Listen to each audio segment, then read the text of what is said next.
Merci beaucoup, merci pour l'invitation, merci pour l'organisation et bonjour à tous. Donc moi, je vais vous parler de pleine conscience en questionnant finalement l'utilité que peut avoir cet état de fonctionnement dans le cadre de la réflexivité et appliqué à la réflexivité en éthique clinique et particulièrement dans le cadre de la délibération. Donc je vais vous proposer de commencer par resituer les enjeux de la délibération et la place que ça peut avoir dans le soin, que ce soit dans le champ de l'éthique, mais aussi dans le champ plus large de la médecine, de nous interroger à partir de ces questions sur la délibération, sur la rationalité, avec l'angle particulier des biais cognitifs, et puis de voir comment la pleine conscience peut être un outil ou pas pour finalement améliorer donc le discernement, la rationalité, dans le cadre des échanges que l'on peut avoir entre soignants ou entre équipes dans le cadre de la délibération et quelques perspectives. Donc la délibération, elle m'a paru importante pour le programme de ce congrès parce qu'elle est finalement un outil ou en tout cas une pratique qui est au cœur de la réflexivité. Elle cible directement de la manière dont on va amener ou aller vers la décision, sachant que souvent ce qui est regardé ou le focus est mis sur la décision comme un aboutissement et on oublie de faire attention à la partie délibération qui va aboutir à cette décision. Cette délibération, en fait, elle peut aboutir à une décision dont la résultante est de ne pas agir, mais il faut garder à l'esprit que finalement toute décision n'est pas forcément le fruit d'une délibération. Pour autant, dans l'environnement médical, bien sûr, cette délibération, elle peut être mise à mal dans les situations d'urgence, dans les situations de SSE, et ces circonstances sont souvent finalement des circonstances qui vont rendre difficile la rationalité, l'analyse, et donc le temps qu'on va dédier à cette activité de délibération. La définition qu'on peut trouver, qui est la plus consensuelle de la délibération, c'est cette phase d'examen et d'évaluation dans laquelle on évalue plusieurs options, plusieurs arguments. Donc normalement, ça précède la phase de décision et ça peut être un processus à la fois individuel mais aussi collectif. En pratique, on ne délibère pas quand c'est évident, quand on a la solution, et Aristote avait bien précisé qu'on délibère quand les situations sont incertaines et qu'il y a un problème. C'est donc finalement un débat, une discussion qui vise à produire des opinions idéalement informées, raisonnables, avec l'idée derrière que les participants à cette délibération sont prêts à changer de point de vue. Et si la délibération n'a pas comme objectif princeps d'aboutir à un consensus, l'idée c'est de légitimer le résultat de cette délibération et que tout le monde soit OK avec la décision qui a été prise. On peut aussi finalement se dire que cette délibération, elle aboutit à une sorte de pari, puisque ce pari est fait sur des situations dans lesquelles les informations sont insuffisantes ou incertaines, mais c'est un pari qui se veut éclairé, avec les informations qu'on a de disponibles pour la prise de décision et pour l'ensemble des membres qui ont participé à cette délibération. Alors, quand on s'intéresse à la délibération, en fait, ceux qui l'ont les premiers étudié, c'est bien sûr les philosophes depuis bien longtemps, puis les sciences humaines et les sciences politiques s'en sont emparées, et enfin les sciences cognitives, en posant cette délibération comme un moment frontière qui va donc précéder le choix et qui va mobiliser les raisonnements. Et on peut, au niveau individuel, finalement, réfléchir à la manière dont l'individu, en fonction de son histoire et de ses compétences, et de la manière dont il va dialoguer en termes de dialogue intérieur, va amener ou à faire avancer la délibération. Mais on peut aussi la regarder sur le plan du collectif, dans le cadre de son inscription spatio-temporelle, un comité d'éthique clinique par exemple, comment il va mener son discours délibératif pour aboutir à une réponse et à essayer d'avoir des opinions raisonnables. Donc la délibération, elle est particulièrement utilisée en éthique clinique, sachant que l'éthique clinique, elle a pour objectif finalement d'améliorer la qualité des soins, notamment dans les situations dans lesquelles les réponses ne sont pas évidentes. C'est en général des comités qui sont interdisciplinaires et qui vont proposer un avis dans ces situations qu'on appelle des dilemmes éthiques, là où la connaissance ne suffit pas à pouvoir avoir une solution claire. Pour autant, l'enjeu, c'est bien d'apporter la meilleure solution possible au regard des gains qu'on accepte et qu'on veut avoir et des pertes qu'on accepte d'avoir.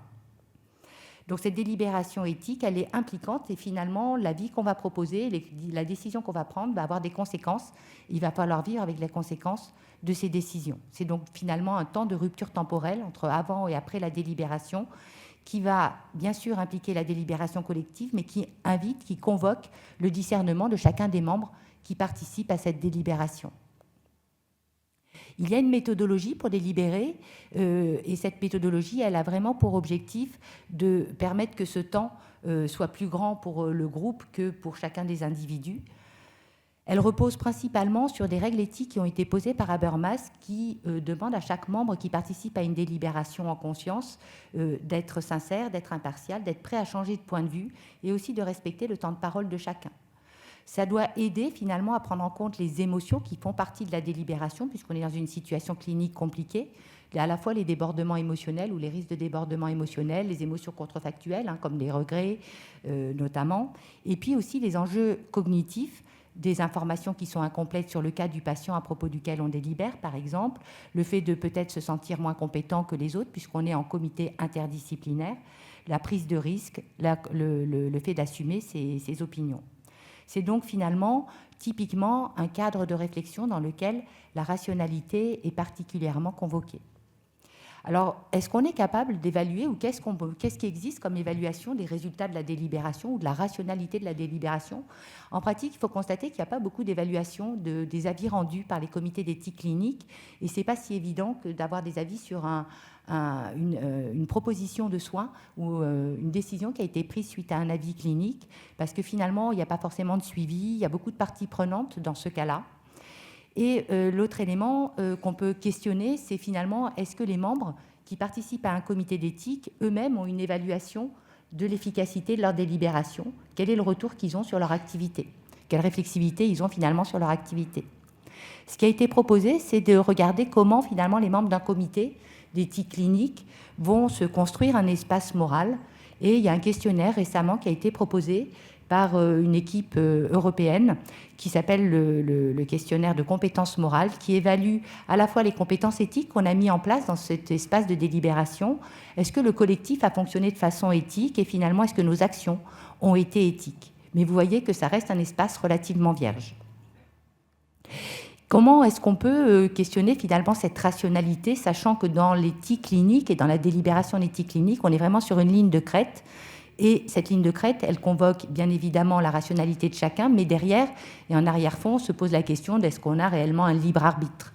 Cette question, je ne vais pas y répondre, c'est une question qui fait appel à beaucoup de réflexions philosophiques, mais on a un certain nombre de données cliniques, par exemple chez les patients split brain, mais aussi chez les sujets sains, quand on regarde l'expérience du tramway où on voit un ahurissement moral, ou quand on voit certaines cécités au choix qu'on peut avoir dans certaines situations, ces éléments questionnent réellement le libre arbitre que peut avoir et directement le discernement qu'on peut avoir dans ces comités d'éthique clinique et finalement si la délibération aboutit à un choix libre en conscience totalement. Alors si je n'ai pas de réponse à apporter sur la réalité du libre arbitre des individus, on connaît quand même bien les éléments de contexte qui vont perturber ce libre arbitre. Il y a à la fois des facteurs qui sont externes au sujet, comme la fatigue par exemple, et des facteurs qui sont internes au sujet. Et un des facteurs qui est clé dans la qualité de la délibération, c'est un facteur qui est en lien avec les biais cognitifs. On en a parlé hier, les biais cognitifs, c'est des caractéristiques inhérentes de tout fonctionnement humain. Ils sont observables dans certaines situations et ils reposent sur des raccourcis de pensée qu'on appelle des heuristiques qui vont permettre de prendre des décisions rapides, qui souvent sont utiles, mais dans les situations complexes, pas forcément efficaces. Ça repose donc sur ces heuristiques, et il y a des heuristiques communes qui vont amener à des biais qu'on va observer régulièrement. Et ces heuristiques, elles reposent sur finalement le fait que notre cerveau fonctionne de façon le plus souvent, ou en tout cas dans la majeure partie des cas, sur un mode automatique, et qu'il faut activer un système de réflexion qui reposerait sur un système d'inhibition de façon à pouvoir passer du système automatique heuristique au système algorithmique qui est analytique. Les biais cognitifs sont toujours présents parce qu'ils ont probablement une utilité pour l'évolution de l'espèce, puisqu'ils amènent à prendre des décisions rapides en situation d'urgence. Donc l'idée, ce n'est pas de les enlever.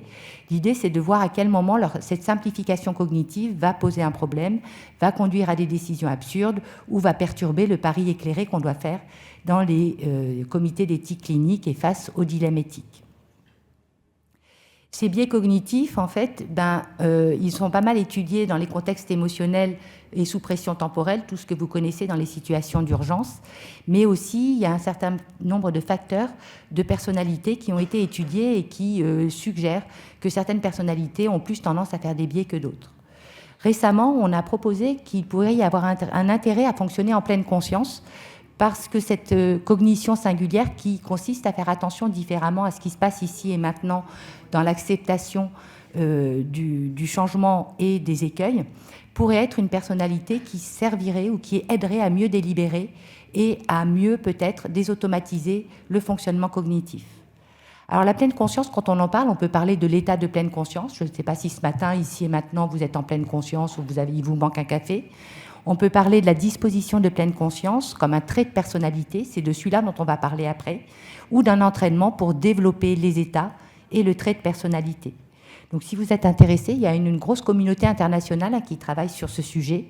Et là, nous, on va parler principalement de la disposition de pleine conscience qu'on peut évaluer par des questionnaires qui sont plus ou moins satisfaisants, mais qui ne marchent pas si mal. Pourquoi la pleine conscience serait intéressant et son renforcement ? Parce qu'en fait, on fait dans les activités méditatives ou chez les gens qui fonctionnent naturellement en pleine conscience, on entraîne particulièrement son attention, ce qui permettrait, en améliorant les processus attentionnels, finalement de mieux monitorer sa pensée et de reposer sur un cerveau qui finalement est plus propice à accepter de changer de point de vue, à accueillir les discordes et à prendre en compte l'opinion de l'autre et possiblement à détecter à quel moment finalement le mode automatique n'est pas le mode le plus adéquat de fonctionnement. Concrètement, en fait, la pleine conscience pourrait être un vrai support au fonctionnement du système 3, ce système d'inhibition, en détectant les situations dans lesquelles le système 1 n'est pas adéquat et en facilitant l'acceptation et la réflexion dans le comité d'éthique. Alors je vous propose de vous présenter quelques données sur ces questions centrées autour de la pleine conscience et son intérêt dans le fait que notre cerveau est de façon inhérente soumis aux biais cognitifs. Première partie, je vais vous montrer quelques données de la littérature sur la catégorisation des biais et la manière dont ils peuvent impacter la délibération en éthique clinique, sachant que finalement, c'est un champ qui a été peu exploré. Donc c'est un travail exploratoire qui était une revue, une scoping review, et donc je vous montre quelques résultats rapidement. Avant toute chose, je ne vous ai pas parlé des types de biais et des types de biais dans la rationalité ou dans la délibération, parce que le codex qui a été proposé sur Internet est finalement pas du tout scientifique. Il liste 200 biais. En pratique, il faut savoir que les biais, on peut les observer à la fois dans la prise d'information, dans la manière dont on fait le tri dans nos informations, dans la manière dont on va traiter ces informations, mais aussi dans le fait qu'on a tendance à vouloir prendre des décisions et avoir du mal à inhiber nos actions. C'est pas dit que ces 200 biais existent et finalement c'est assez compliqué de faire des choix de type de biais qu'on étudie dans ces situations ou dans la délibération en éthique clinique. Donc dans la revue de littérature, on s'est intéressé finalement à regarder si la littérature avait exploré les biais dans la délibération éthique et l'idée derrière était de dire est-ce qu'on peut proposer des formations pour faciliter finalement la prise en compte de ces biais. Les revues de portée se posent quand il n'y a pas beaucoup de données dans la littérature et quand les sujets finalement restent très exploratoires avec l'idée d'identifier les lacunes pour proposer des approches ou des études dans la continuité de ce qui existe. Donc dans cette revue de littérature, ce qui a été fait, c'est de faire une équation en convoquant un certain nombre de bases de données qui sont listées là. Et à l'issue de cette équation et de ces bases de données, en fait, on a trouvé 572 articles, dont 4 étaient seulement pertinents pour la question posée. Dans ces articles, il y avait 2 articles théoriques qui étaient centrés sur, finalement, qu'est-ce qu'on pourrait observer, et 2 articles d'études de cas une première étude de cas qui ciblait les délibérations en éthique clinique dans les situations d'incapacité, d'absence de personnes de confiance quand les patients étaient en incapacité. Et une deuxième étude de cas qui ciblait la délibération en éthique clinique dans les naissances extrêmement prématurées pour laquelle on ne connaît pas finalement la situation ou en tout cas le développement possible de l'enfant au regard de l'âge difficile à évaluer dans ces situations. Pour faire vite, ce que décrivent ces 4 papiers, c'est que globalement, on a beaucoup de biais, tous sont possiblement observables, et dans ce qui est décrit, ce qui a été mis en avant, c'est des biais de prise d'information, à la fois liés à un biais de conformisme, ou à la croyance que le monde est juste, et aussi des biais de cadrage. Il a aussi été mis en évidence des biais avec l'environnement de travail, notamment un biais d'autoritarisme qui, en fait, l'institution met une pression sur le comité d'éthique, et puis aussi des biais affectifs de type biais de négativité. Donc finalement, on n'a pas beaucoup de données, peu de données probantes, donc ça questionne sur l'intérêt finalement de cette question. Personne s'y est vraiment intéressé. Et ça pose aussi la question de savoir quels sont les biais pertinents si on s'intéresse au discernement, à la réflexivité dans les comités d'éthique. Alors nous, on s'est intéressé finalement pour contourner ce problème à un métabiais qui est le biais d'angle mort. Le biais d'angle mort, il dit que je vois plus les biais chez les autres que chez moi. C'est donc une illusion d'objectivité qu'on a tous. Et finalement, il reposerait sur une croyance que je crois uniquement ce que je peux rationaliser moi. Mon introspection me donne un sentiment d'avoir raison. Donc ce biais, il peut être intéressant au niveau individuel, puisque finalement, il nous donne une illusion d'objectivité et de libre arbitre, mais aussi au niveau collectif, où finalement, il pourrait mettre à mal la coopération qu'on appelle ou qu'on convoque dans les comités d'éthique clinique.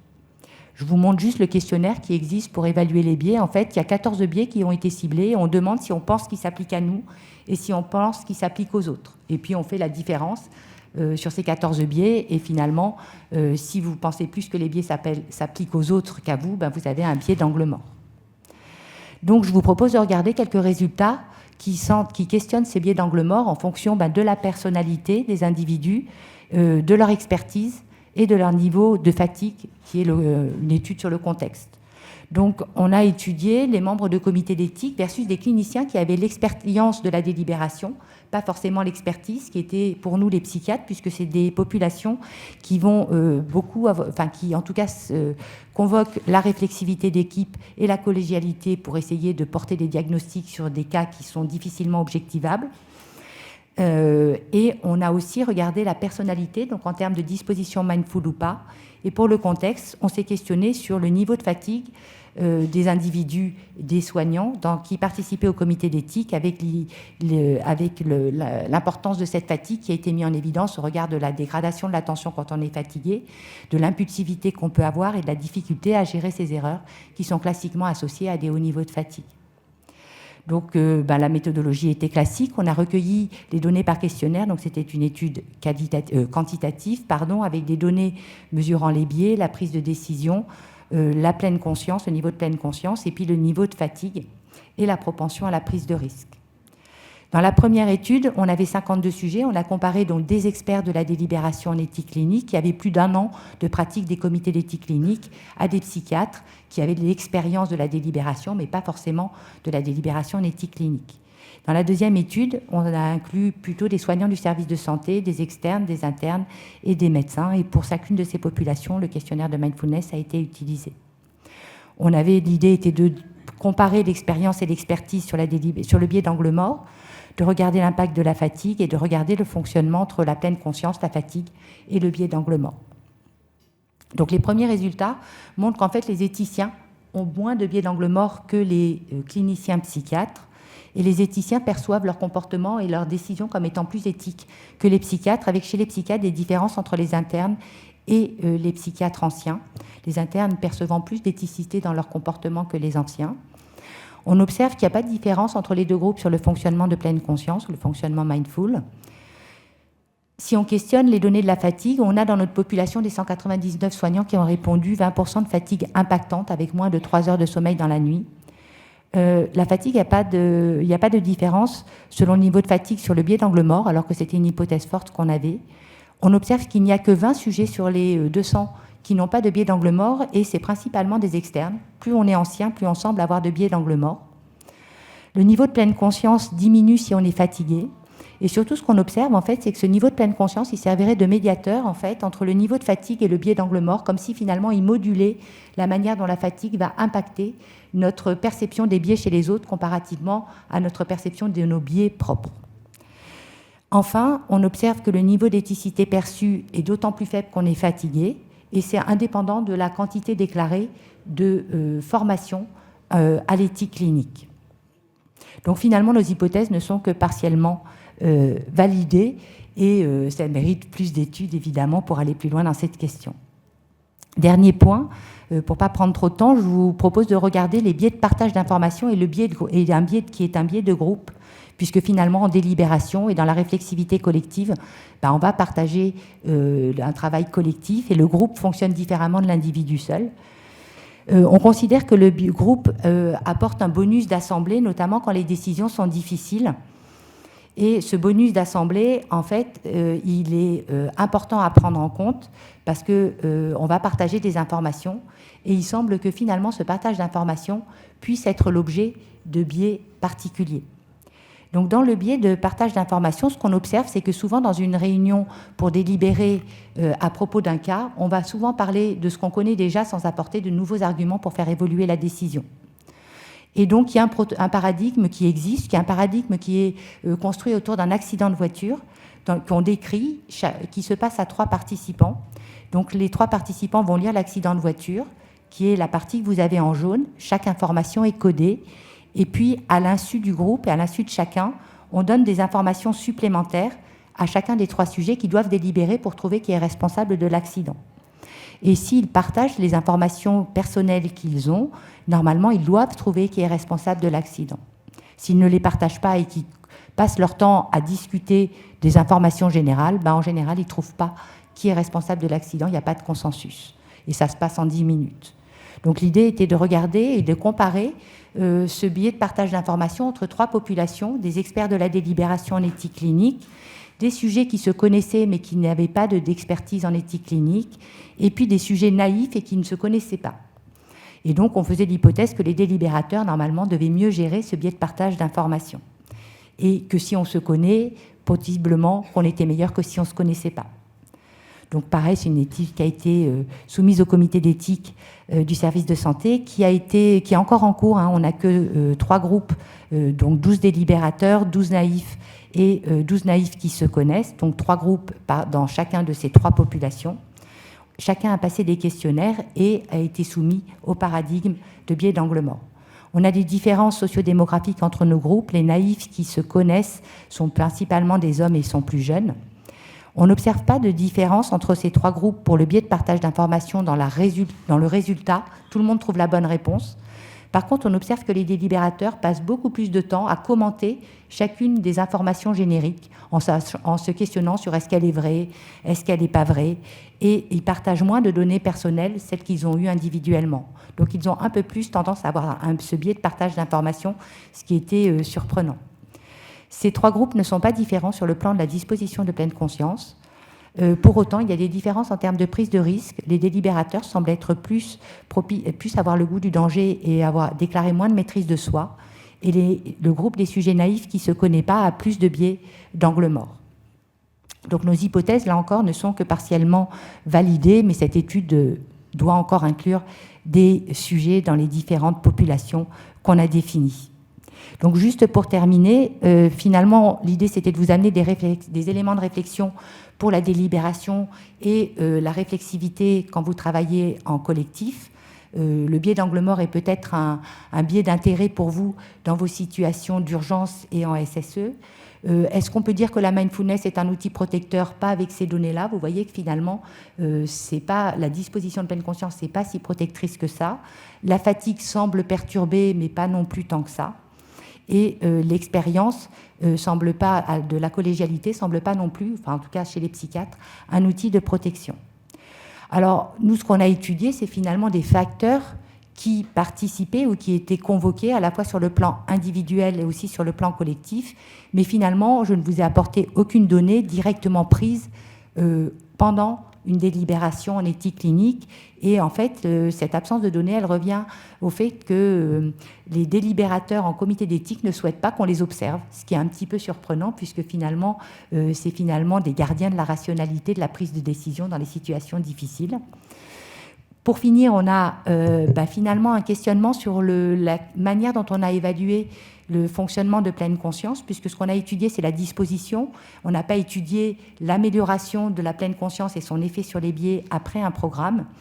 Et ce qu'on sait, en fait, c'est que quand on mesure la disposition de pleine conscience, on peut avoir ce qu'on appelle un biais particulier, qui est le biais de surconfiance ou l'effet de Dunning-Kruger. Plus je suis incompétent, en fait, plus je me trouve bon. Et donc, il est possible que chez les gens chez qui on mesure la disposition de pleine conscience sans qu'ils aient de connaissance du champ, ils se trouvent particulièrement bons et qu'ils ne sont peut-être pas si bons que ça. Donc, il serait utile de mieux mesurer la disposition de pleine conscience. Et pour finir, je vous propose un autre regard sur les biais et la réflexivité, puisque finalement, les données de sciences cognitives proposent que dans la prise de décision, en fait, on s'appuie sur nos croyances et que ce soit ces croyances qui contribuent à conduire des biais. Donc en fait, à chaque niveau de ces croyances, on va faire des probabilités, ou en tout cas on fait des prédictions sur ce qu'on pense qui va se passer, avec différents biais qui se situent aux différents niveaux de ce modèle de prise de décision. On va percevoir le résultat et mesurer l'écart à ce résultat pour corriger nos croyances et nos boucles de prédiction. Et donc finalement, est-ce que ce modèle probabiliste de la prise de décision, qui semble de plus en plus argumenté avec un ancrage neurobiologique qui a été proposé, comment il fonctionne dans le cadre du groupe, et est-ce qu'on peut penser aussi que ces biais jouent un rôle dans la délibération probabiliste en groupe? Et est-ce qu'on peut penser que finalement la pleine conscience et sa formation pour renforcer la pleine conscience puisse être un outil pour améliorer ce modèle de prise de décision, nos croyances, nos perceptions d'écart à l'attendu et les boucles de feedback pour améliorer la manière dont on va réfléchir. Alors, c'est possible que la pleine conscience quand même améliore ce modèle de prise de décision, notamment parce que ce qui est proposé, c'est que c'est l'émotion qui est une sorte de transition d'incertitude pour nous faire changer nos croyances et pour nous permettre finalement d'améliorer nos perceptions, d'améliorer nos détections de l'écart à l'attendu et d'améliorer nos boucles de feedback pour que finalement nous soyons au plus juste et avec le plus de discernement dans la réflexivité. Et donc, possiblement, la pleine conscience et son renforcement pourraient nous aider à accepter de changer nos croyances, à accueillir des attentes contraires à nos croyances, à mieux être précis dans nos perceptions et dans la précision de l'écart de nos prédictions, de mieux détecter donc nos erreurs et de mieux mettre à jour nos croyances. Ceci dit, ce modèle demande à être validé. Alors quand on est fatigué, probablement que ce modèle tournerait de travers et perturberait la manière dont l'émotion va nous aider à fonctionner. Et si j'ai 3 conseils à donner, quand on doit être réflexif, il faut quand même avoir dormi. La formation est extrêmement utile et l'expérience ne semble pas suffire. La pleine conscience pourrait être une aide, mais encore à démontrer. Et puis, est-ce qu'on peut mettre en place des programmes d'aide au débiaisage pour améliorer la réflexivité? Il y a des choses qui existent, rien n'est satisfaisant. Dans le monde du renseignement, il y a eu un gros projet européen qui finalement s'est attaché non pas à vouloir débiaiser, mais à cibler les situations problèmes. Et pour chacune de ces situations problèmes, à essayer de voir quels étaient les biais qui pouvaient être dangereux et uniquement entraîner à détecter ces biais dans ces situations-là. Donc si ça vous intéresse, c'est l'étude Rocobia, et peut-être que c'est un mode de réflexion qui peut être utile pour faire avec ces biais, avec l'idée que derrière, l'objectif n'est pas de les enlever, mais plutôt de percevoir ceux qui sont problématiques et qui peuvent nous conduire à avoir des décisions irrationnelles.